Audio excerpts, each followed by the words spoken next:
ইদানিং গ্রামে বা শহরে যেখানেই যাচ্ছি একটা কথাই শুনতে পাচ্ছি, এবার ভোট কিভাবে দেব।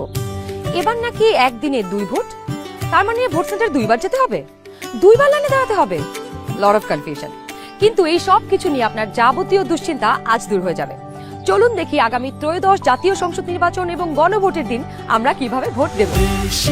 ভোটের দিন একদম সকালবেলা আপনার ভোট কেন্দ্রে চলে আসবেন। নারী পুরুষ ঠিক এইভাবে আলাদা আলাদা লাইনে দাঁড়াবেন। লাইনের শুরুতেই আপনার ভোটার ক্রমিক নাম্বার উল্লেখ করে লেখা থাকবে আপনি কোন কক্ষে ভোট দেবেন। ভোট কেন্দ্রের কোন কক্ষে আপনি ভোট দিবেন সে বিষয়ে আনসাররাও আপনাকে সহায়তা করবেন। এরপর আপনি সোজা চলে যাবেন আপনার ভোট কক্ষে। কিভাবে নারী এবং পুরুষ ভোটারদের আলাদা রুমে ভোট গ্রহণ করা হচ্ছে চলুন দেখে আসি। কক্ষগুলোর বাইরেও ভোটার ক্রমিক নম্বরগুলো লেখা থাকবে। প্রথমেই একজন পোলিং অফিসার আপনার নাম এবং ভোটার নম্বর জিজ্ঞাসা করবেন। তারপর আপনার চেহারার সাথে আপনার ভোটার তালিকায় থাকা ছবি মিলিয়ে দেখবেন। এটা আমি, এখানে একটু খারাপ আসছে ছবি। বাবার নাম আনিসুজ্জামান। ভোটার আয়শা খানম, ভোটার নং 0157।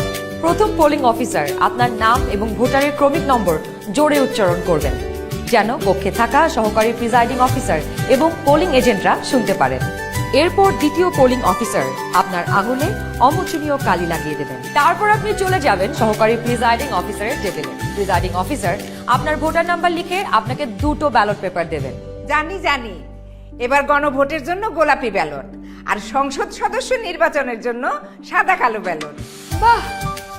ব্যালট পেপার নেবার সময় আপনাকে স্বাক্ষর করতে হবে। আপনি চাইলে টিপসই দিতে পারেন। দেশের ছবি আপনার হাতে। ব্যালটের সাথে দেওয়া হবে সিল মারার জন্য একটি রাবার স্ট্যাম্প।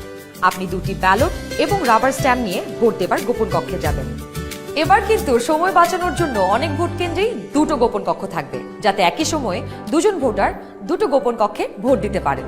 গোপন কক্ষের ভেতরে আপনি কিভাবে ব্যালটে সিল দিবেন চলুন দেখি। গণভোটের গোলাপি ব্যালটে হ্যাঁ এবং না 2টো ঘর থাকবে। সংস্কার বা পরিবর্তন চাইলে হ্যাঁতে সিল মারুন। গণভোটে আপনি হ্যাঁ দিলে সবগুলো সংস্কার পাবেন, আর না দিলে কোনো সংস্কারই পাবেন না। এরপর ব্যালটটি লম্বালম্বি ভাঁজ করুন, যেন সিলের রং অন্য ঘরে না পড়ে। এরপর আড়াআড়ি ভাঁজ করুন। সংসদ সদস্য নির্বাচনের জন্য সাদা কালো ব্যালটটিতে থাকা আপনার পছন্দের ব্যক্তি বা দলের মার্কায় সিল মারুন। সিলটি কিন্তু নির্ধারিত ঘরের বাইরে যাওয়া যাবে না। মার্কার বাইরে সিল পড়লে আপনার মহামূল্যবান ব্যালটটি বাতিল হয়ে যাবে। সিল মারার পর এই ব্যালটটিও প্রথমে লম্বালম্বি ভাঁজ করুন, যেন সিলের কালি অন্য মার্কায় না লাগে। এরপর আড়াআড়ি ভাঁজ করুন।